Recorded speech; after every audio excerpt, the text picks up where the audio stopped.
ನಮಸ್ಕಾರ ಸರ್ ನಮಸ್ಕಾರ, ಹೇಗಿದ್ದೀರಾ? ಚೆನ್ನಾಗಿದ್ದೀರಾ? ತುಂಬ ಚೆನ್ನಾಗಿದ್ದೀವಿ ಸರ್. ಹೇಳ್ತಾ ಇದ್ವಿ ಅಲ್ವಾ, ಇವತ್ತು ನಾವಿರುವಂಥದ್ದು ಬೇಲೂರು ರಘುನಂದನ್ ಅವರ ಮನೆಗೆ. ನಮ್ಮ ಮನೆಯ ಕಲಾವಿದರ ಮೇಲೆ ಬೆಳಕು ಬಿಡುವಂಥ ನನ್ನ ತಾಯಿ ಮತ್ತು ನನ್ನ ಮಡದಿ ಅವ್ರ ಮೇಲೆ ನೀವು ಬೆಳಕು ಬಿಡ್ತಾ ಇದ್ದಾರೆ ಇವತ್ತು. ಅದು ನನಗೆ ಭಾಳ ಸಂತೋಷ. ಆಲ್ ದ ಬೆಸ್ಟ್, ಚೆನ್ನಾಗಿ ಮಾಡಿ.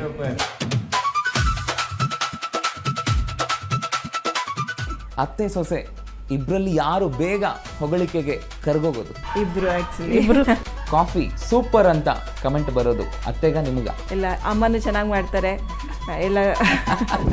ದಿನವೂ ನಿನ್ನ ಕಾಣದೆ ನಿನದೇ ನೆನಪು ದಿನವೂ ಮನದಲ್ಲಿ ನೋಡುವ ಆಸೆಯು